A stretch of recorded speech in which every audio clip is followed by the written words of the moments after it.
Hello and welcome back to NES Generation. Today we're going to be taking a look at the 24th edition of Nintendo Power, which features Vice Project Doom on the cover. We'll also be taking a look at the Rocketeer and Adventures of Lolo 3. This is our 20th official episode of NES Generation. We've been having a lot of fun making the videos, and we appreciate everybody that's been watching. And we'll keep making the videos as long as we're having fun and you guys are enjoying the videos.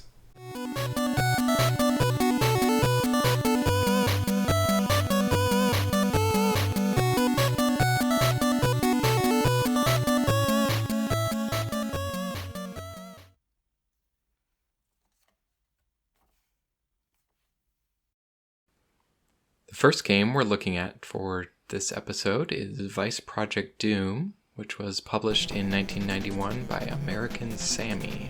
So you play as Detective Hart, a member of the Vice unit, who must investigate the BEDA Corporation after your partner Reese disappeared in a previous case. And it turns out that this company has been, they make weapons and electronics, and they are making a drug called gel. What did you think about this game so far, Laurel? I thought it was pretty difficult. It was definitely pretty fast-paced because after the first cutscenes, it just kind of throws you into like an almost racing game thing with almost no warning, and then like that's kind of confusing, and it goes really fast. Like I know that it might not look super fast, but definitely felt really fast, I guess. And then after that, you're in your platformer, which is, I think, what most of the game is in.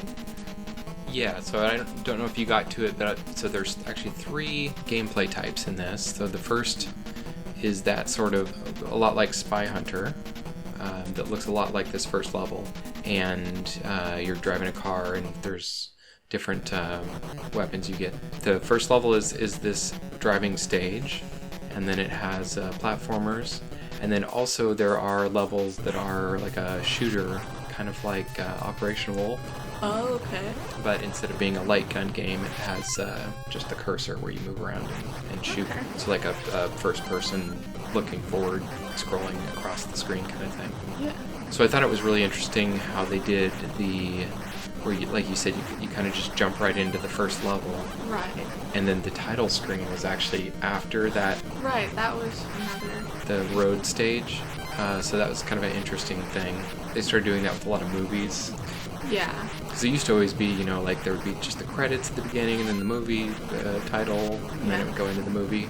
Or like a lot of TV shows, like I know that The Office has like their cold open thing, and then it'll pop up with the theme song. And that was kind of the first time I had seen that in one of these games, where they kind of went back into a title screen after having some gameplay. There's quite a few cutscenes, kind of reminded me of, again, like that Ninja Gaiden kind of feel. Right. With a lot of like story-driven, like close-up face shots and things. Yeah. I thought it was a little bit confusing, just because it kind of like jumped between the good guys and the bad guys. Like I could tell that there was 2 opposing sides to it, but I couldn't really tell like what side you're supposed to be on, and it doesn't really introduce your character. It's mainly just like overall like big story stuff that doesn't relate to you at first. So that was a little bit confusing. I kind of got that as well. It seemed a little cryptic in the story, and like knowing who the various characters it was showing were. That's maybe one of those things where back in the day you would have like read the manual and kind of had a various idea of who some of these people were. And it probably elaborates later on in the... And as you play through, in the game. You can learn a little more about the people. So it's got, in the platforming levels, there's 3 different weapons. You've got a laser sword, and there was 2 other, I think a gun and a grenade. Both of the gun and the grenade had ammo. The laser sword had just infinite, kind of like your melee attack. Right, and that's pretty common. Yeah, they tend to do that a lot. Overall, I thought it was fairly well done, but kind of generic feeling. Yeah, it kind of reminded me of Power Blade a little bit. We've seen quite a few of these kind of future-y, sci-fi platformers. There definitely are a lot of this sort of genre of not just even like action platformers, but kind of like future-y, sci-fi, dystopian world. Yeah.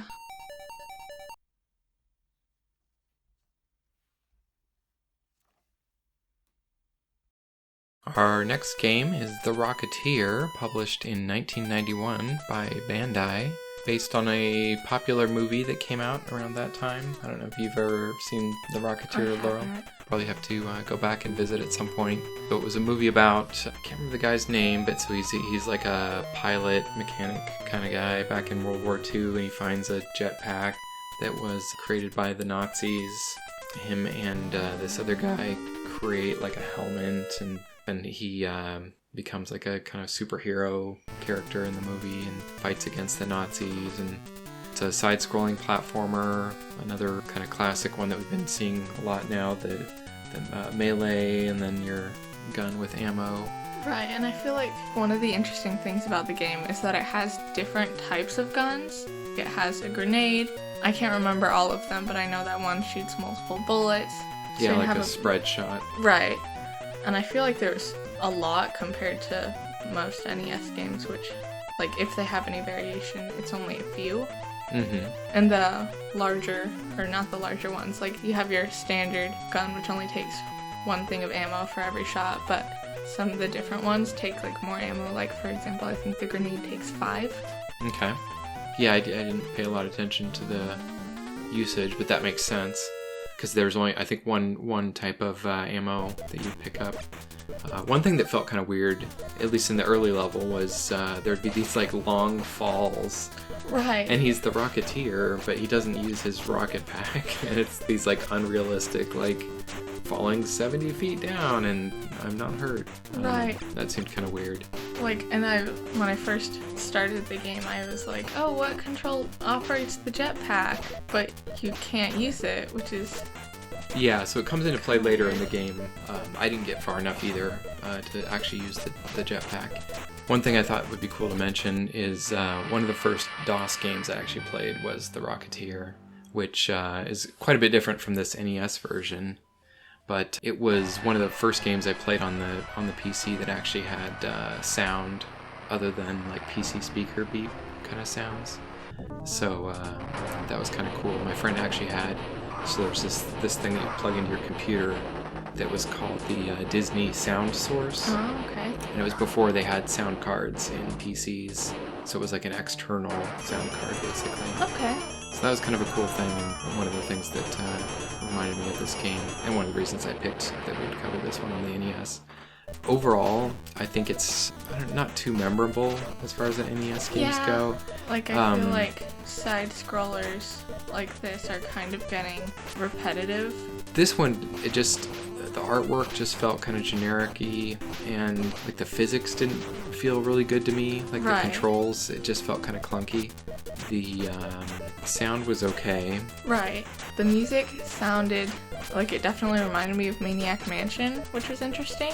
Mm-hmm. I don't know if they had like the same It definitely had a very similar, like the instruments and stuff seemed pretty similar. I don't remember the sound chips on the NES worked, like if each game had to like kind of make their own instruments to use or not, but it definitely reminded me a lot of that music from Maniac Mansion as well. Right.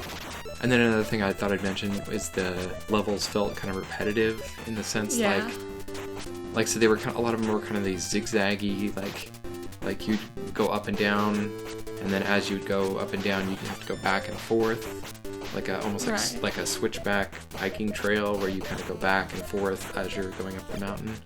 Right. But it just felt like you weren't really seeing anything new. It was just like the same enemies, the same doors. Yeah. Just going back and forth. I don't know, it just felt kind of repetitive. But I think as far as NES games go, this is probably one to put way down the list, I think. It's not a particular one I would be excited about playing, but it was definitely cool checking it out. Right. Glad we got a chance to look at it.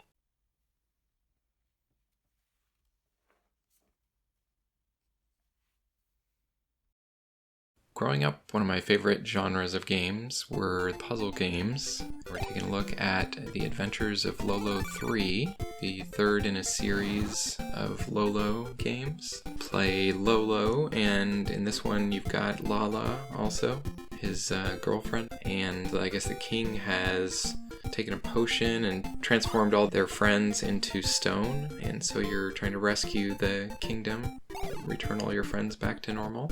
This had some interesting additions from the first Lolo game, at least. I haven't played the second one. So what did you think about Lolo 3? I thought it was a very nice game. It was really sweet, and it was pretty simple if you didn't overthink it. And once you figured out how the game mechanics worked, I only played through the tutorial, like, set of levels and the first level. So, I mean, I'd assume it gets harder than that. All of what I did was relatively simple. They get much trickier later. It definitely it ramps up in difficulty. Right. I think it has like 100 and some levels to play through, in addition to the tutorial levels. So the main kind of mechanic is the idea of like freezing the enemies in kind of like eggs. Right. You can push them around to make barriers. There's a lot of enemies that have like projectiles where you have to push some kind of barrier so that you can walk a certain place without getting hit by the projectiles. Yeah. And then you complete each level by collecting, I think it's a pearl in a chest. And you're able to freeze them by collecting the little heart boxes. I'm not sure if that's their official name, but that's what they look like, I guess. Another new thing in this game versus the first one. The first one is the one I played growing up. Okay. But I don't think I ever played Lolo 3. But this one adds like an overworld. You walk around and like go into the tree. And... Right. But yes, the first one didn't have that. It was just kind of right into the levels. Yeah, and I feel like the overworld is notable, I guess, because when you first start up, you're not exactly sure where you should go. And then, like, you can walk around to the different levels, and it has this big thing, and then you walk in, and then you start all the levels. It kind of gives it a little more of a, like, an adventure feel, I think, to choose where you're going on the map versus the first game where you're just kind of jumping right into a level. And I think the first one was set in, like, it was supposed to be, like, in one castle, I think. At the beginning of the first game, you, like, walk into a castle, and then I think it's supposed to be, like, floors of a tower or a castle you're going through. Growing up, this was, you know, one of my favorite genres, just because they're fairly relaxing. Right. I feel like some of the other NES games are really hard and really frustrating. Well, this one is not either of those. It gets hard, the sense of, like, the puzzle kind of aspect, but it isn't like that. And that's crazy reflexes kind of hard. Right, where you have to time everything perfectly, and if you don't time it perfectly, then you can't beat the game, so then you're really frustrated because you can't beat the game, and it's just a whole mess. There's a lot of sort of planning the path you're going to walk and where to push the blocks and timing things just right. Really fun puzzler for the NES.